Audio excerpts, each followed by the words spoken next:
ויליאם גולדינג איבד את האמון באנושות. המורה לפילוסופיה שהפך לסגן בחיל הים המלכותי, שירת על סיפון משחטת בריטית במלחמת העולם השנייה, והתמודד ללא הרף עם זוועות מעשי די אדם. הוא חזר לאנגליה רק כדי לגלות שהחלה המלחמה הקרה.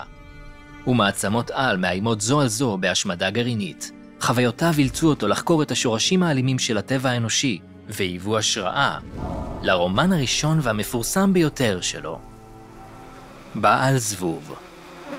לאחר ש21 מוציאים לאור דחו אותו, הרומן פורסם לבסוף בשנת 1954. שם הרומן נלקח משמו של בעל זבוב, שד המקושר לגאווה ולמלחמה, שני נושאים שעומדים בבסיסו של הספר. הרומן הוא סאטירה קודרת על סיפור ההרפתקאות הקלאסי על אי בודד, ז'אנר פופולרי שבו נערים צעירים ניצלים מספינות תרופות למקומות אקזוטיים.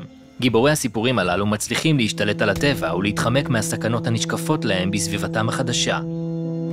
הז'אנר גם תמך בנרטיב הקולוניאליסטי הבעייתי שנוכח ביצירות בריטיות רבות באותה התקופה, כשהנערים מלמדים את תושבי האי הילידים את ערכיהם הבריטיים הנעלים יותר לכאורה. הסאטירה של גולדינג אפילו מרחיקה לכת ומשתמשת במפורש בתפאורה ובשמות הדמויות מתוך אי האלמוגים, מאת רוברט מייקל בלנטיין, אחד מהרומנים האהובים ביותר בז'אנר. אבל בעוד שספרו של בלנטיין הבטיח לקוראים הנאה, תועלת ושעשוע בלתי נדלה, גולדינג רקח עבורם חוויה אפלה בהרבה. בעל זבוב נפתח כשהנערים כבר נמצאים על האי, אבל חלקי שיחות מרמזים על מסעם היום. המטוס שלהם מופל בעיצומה של מלחמה גרעינית שעליה הספר לא מפרט. הנערים בגילאי 6 עד 13 זרים זה לזה. כולם מלבד חברי המקהלה שלבושים במדים שחורים, ומנהיג אותם נער בשם ג'ק. בדיוק כמו באי האלמוגים של בלנטיין, ביתם מחדש של הנערים נראה כמו גן עדן, עם מקורות מים מתוקים, מחסה ומזון בשפע.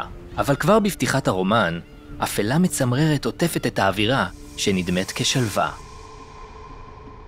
הצללים של הנערים מושבים ליצורים שחורים דמויי הטלף, והמקהלה מופיעה בסיפור כדבר מה אפל, שמגשש לאורך החוף. כעבור שעות מהגעתם, הנערים כבר מפיצים שמועות מפחידות על מפלצת אכזרית שעורבת ביער. לאחר הפתיחה מבשרת הרעות, הנרטיב של גולדינג חושף כמה מהר מתפורר שיתוף הפעולה בין הנערים בהיעדר מבוגר אחראי. בתחילה, השורדים מנסים ליצור סדר מסוים. נער בשם רלף נושף לתוך קונחייה כדי לכנס את הקבוצה ולהציל משימות.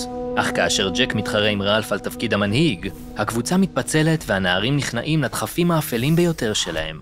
אספסוף הנערים שוכח במהרה את תוכניות החילוץ שלו, משתיק את קולות ההיגיון המעטים, ועוקב בעיוורון אחר ג'ק לקצה האי ולקצה השפיות. הנושאים האוניברסליים ברומן, כמו מוסר, קודים חברתיים וקהילה, הפכו אותו לקלאסיקה ספרותית, המציגה סאטירה גם על המוסכמות של זמנו, וגם על אמונות רבות שנים על האנושות. בניגוד לסיפורים הקלאסיים בז'אנר ההרפתקאות שתומכים לעתים קרובות בקולוניאליזם, בעל זבוב הופך טרופ זה. במקום להציג באכזריות אוכלוסיות ילידיות כפראים סטריאוטיפיים, גולדינג הופך את תלמידי בית הספר הבריטים המלאכיים שלו לקריקטורות פיריות. ובזמן שהנערים נלחמים ביניהם על האי, המלחמה ההרסנית בהרבה שהביאה אותם לשם ממשיכה מחוץ לספר. גם אם הבנים ינצלו מעצמם, לאיזה מין עולם הם יחזרו? בשל מיעוט האזכורים שמעגנים את הדמויות במקום או בתקופה ספציפיים, הרומן נחווה כעל זמני, בחינה של הטבע האנושי במערומיו.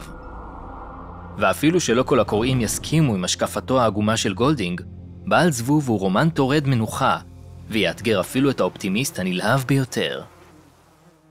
אם אתם אוהבים ללמוד, הרשמו לערוץ שלנו. מדי שבוע אנו מפרסמים סרטונים חדשים על כל דבר, החל מההיסטוריה של העולם דרך עיניהם של חתולים, ועד לפיתוח יכולת ההקשבה.